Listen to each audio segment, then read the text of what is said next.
Hey everyone, Logan Stout here. Welcome to this month's Q&A with the legend, the first guy ever inducted in the Personal Trainer Hall of Fame, one of my dear friends, radio host, best-selling everything, Mr. Larry North. Larry, thanks for being here, brother. It's my pleasure, Logan. Always a pleasure. Well, man, listen, it's so cool because anytime you and I get together, there's no telling what we're going to end up talking about. So you all are going to benefit from the fact that we don't know what we're about to talk about. But I will say this, you were at the Leadership Summit as one of our guest speakers. Which I loved, by the way. Thank you, man. For you all that were at the Leadership Summit, you got incredibly inspired by Larry. The feedback's been phenomenal. For those of you that missed the Leadership Summit, don't miss the next one. And it was sold out, obviously. It was an amazing event.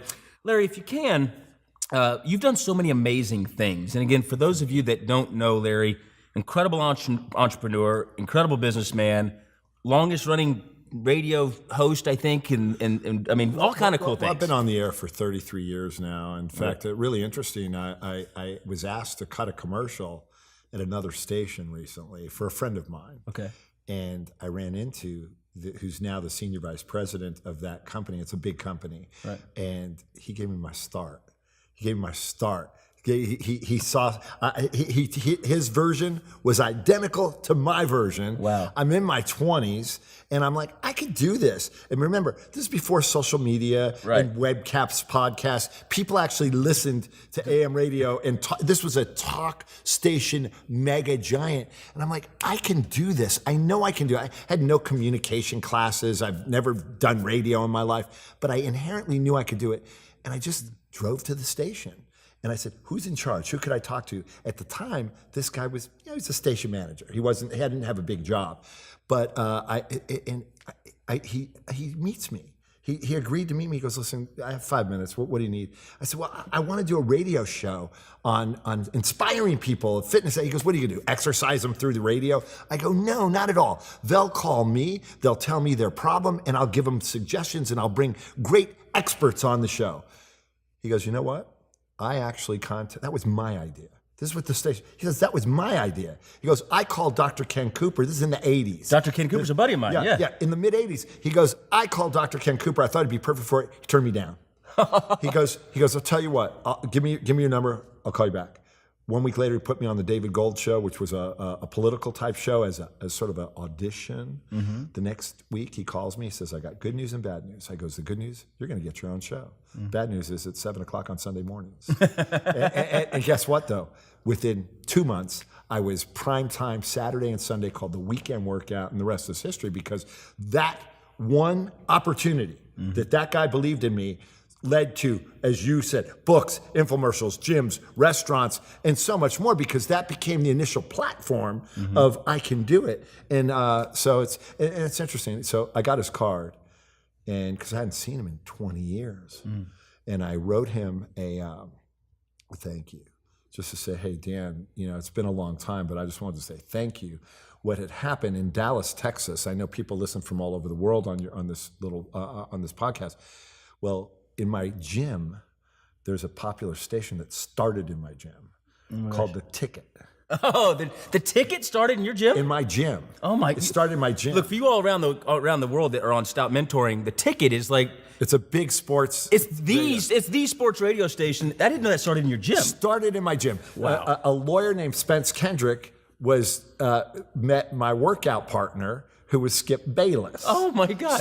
So Skip Bayless, who's now big on Fox and a beloved friend of mine, they hooked up and started The Ticket. It was really Spence Kendrick. So I had to go back to the guy that gave me my break. They're making so much money off my show. The Ticket, out of reciprocity, offered me this insane weekend contract. Like, weekend people don't get contracts. Right. They just did. They gave me like a 4-year contract. And I had to go back to the guy that gave me my start, said, hey, I'm leaving, I'm leaving. And he goes, you're making a big mistake. That station won't be around for another 6 months. It's a small signal. And they were real upset with me, but I made the decision to leave. Literally, Logan, the day I sign it, I get a call from a legendary program director at KRLD, which is a big station. Yeah. He goes, I'm Michael Spears here. Larry, I've always wanted you on my station. I go, man, you should have called me a week later, earlier. I would have jumped at KRLD back in those days. Right. Well, a month later, I'm on an airplane, I'm reading a newspaper, and Well, Carol D bought the ticket. By the time I land, I get a voicemail from this guy. Mike goes, Larry, we love you so much we bought the entire station. Of course, he goes, I'm kidding, but now you get to do both. There you go. Gets better. 6 months later, the guy that gave me my start, his company bought the ticket from KRLD. You gotta be. Bought the ticket from KRLD. So now I'm with the old company that was upset that I left, that said the station wouldn't work. And to this day, it's a massive cash cow for them. Wow. So isn't that an interesting story? Well, I think that's amazing. In fact, you're one of my dear friends. I've been on your radio show. You've had me as a guest, which I appreciate. And every time I'm with you, I learn something new, which is so cool. And I think the big takeaway there, Stop Mentoring Family, is he didn't wait for a ship to come in. He jumped out in the water and swam to it. I mean, that was the big thing I took. I'm getting chills thinking about it. You went to the station.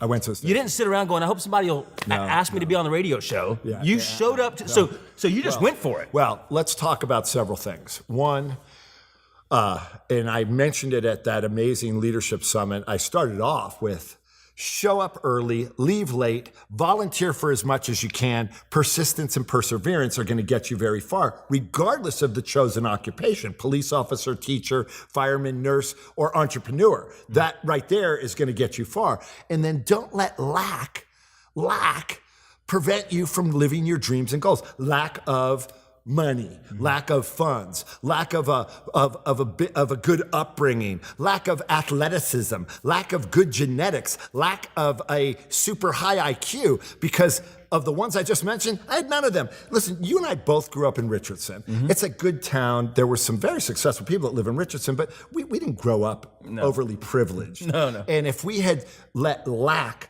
prevent us. I mean, you are one of the most masterful salespeople in the history of the world, as far as I'm concerned. And I know where you came from. And that's what I love about your story, is because of how successful you've been, based on lack of the lack of the ability to. You and I weren't going to go to Harvard. I mean, we could have maybe, but we weren't going. We could have, but it would have been knocking on the door going, can I come in? But it wasn't invited.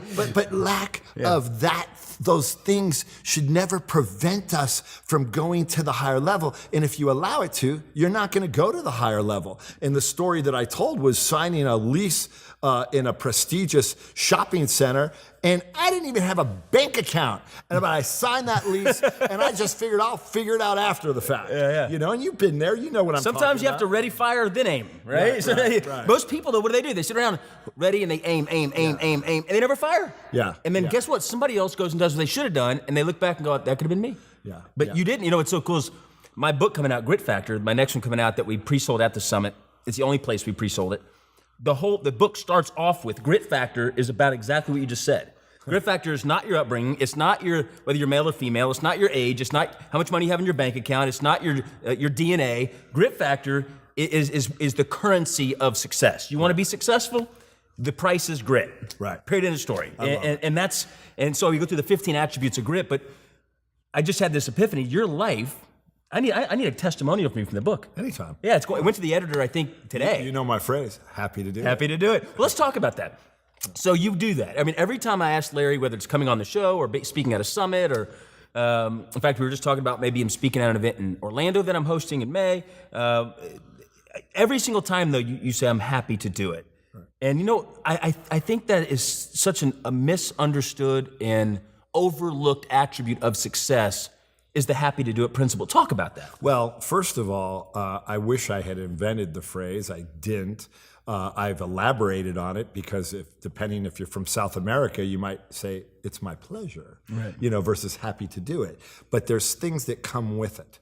So, for example, if you create a happy to do it mentality, a happy to do it culture in your business, in your personal life, many good things happen. But it's not like ask me to speak at your summit.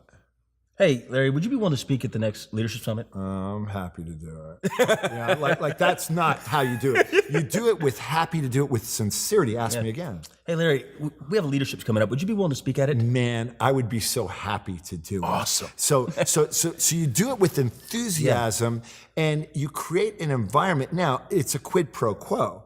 If you can't constantly be giving out favors and not getting them in return.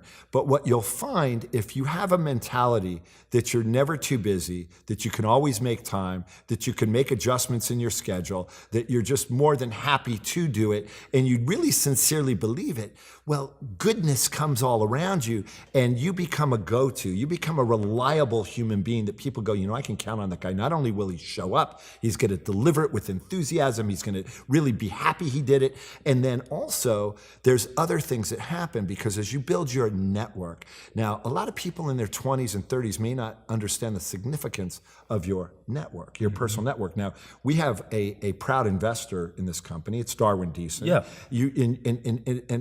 Unsolicited, Darwin told a group of people, he goes, Larry North, he used a Rolodex reference. So for those of you that don't know what a Rolodex, it's Google it. Yeah. It's what you would call on your phone, your phone book on your phone. Your contacts. Your contacts before there was a cell phone. Yeah. He goes, Larry. He goes, and I was he was talking as if I wasn't in the room, but I was in the room, and he's like, Larry has a Rolodex of contacts like no one I've ever met in my life. And he goes, and every one of them, if he calls and asks them for something, they're happy to do it because he's always happy to do it. So it's this beautiful quid pro quo. And I would even challenge people today to do it, even if you make fun of me, like if someone in your business or if today you get asked something, I'm happy to do it because Larry North said happy to do it. I don't care, because if it starts rolling off your tongue, good things will happen, because you and I both know something.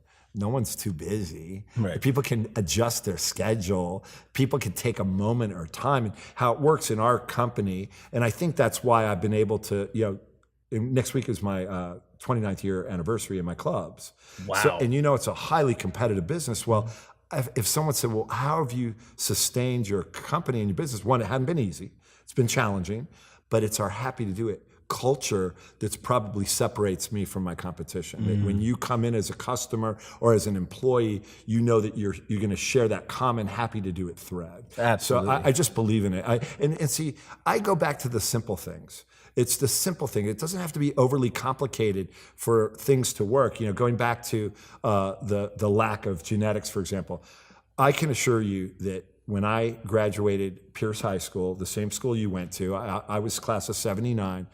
Not only was I not the school physique or athlete, if there were 800 people in my class, let's say 500 were male, I was in the mid 400s. Right. But if we have a class reunion, I will look today like the classic physique winner athlete. Right. But I wasn't then, because I lacked the genetics, I lacked the athleticism, I lacked the coordination, but I never let that stop me from getting a good physique and being healthy and being super fit. Right.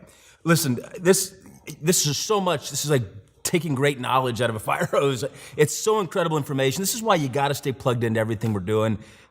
Larry, you are such a blessing to my life. I love you very, very much, and I consider you a dear friend. And I thank God for you every morning in my prayer time. I literally do. And you're just a great friend. And if you could leave the audience with one more just sort of takeaway, that you've given them so many, just one quick takeaway, what would it be? Well, thank you for that. And I would tell you this. You're always so kind, and you roll off my accomplishments, and I've had a few. Global sensation, infomercial, restaurants, clubs, radio, some awards that recently was Wall of Fame at Richland College. They only give that out twice a year. Right. And I wasn't an academic, but to be on the Wall of Fame was a big deal to me. My dad's a professor there. Did you know that? Yeah, well, he came up to me, he goes, I saw you on the Wall of Fame, because I was so proud to see that. That's so and cool. so that was pretty cool. That is and cool. So, but here's the thing. I woke up this morning and I go to my imaginary chalkboard and I erase all my accomplishments. Erase them, man. They're gone. They're done. They're yesterday. So today's a new day. Mm-hmm. What can I accomplish today? Today's a rebirth of doing something new and magnificent. So everything else is in my rearview mirror. It's behind me. So I don't allow my accomplishments from the past to dictate or affect me in the future, because it's a new day, it's a new playing field. So I think if you would also do that, and you can also do this with your failures too. I also erase those because those I can't live with those. I can't let those hold me back. Yeah. So basically I erase the chalkboard. Each day is a brand new day. And I just love for what that does to me is not relying on my past success, nor allowing my past failures to affect me in a negative way. So I would say that we all should maybe try doing that, and it's very refreshing, but it also gives you that thirst and hunger to do something new. And I've always loved studying some of the greats, be it Leonardo da Vinci or Mark Twain and Einstein. Some of the greatest minds in the world did their greatest accomplishments sort of in the second half of their life. So now that I'm on the second half, I just feel like great things are still ahead of me, but I think there's great things ahead of everyone. There's so much beautiful greatness in each person with different skill sets and talents, and it's sort of fun to just see who's the next emerging superstar. Yeah, I don't think you could have said it any better. I mean, it's amazing to think about. The way I look at it is it's amazing to think about the angel that sits inside every one of us, if we'll just chisel off all the garbage the world throws on us and let that angel soar. Yeah. And that's basically what you're saying.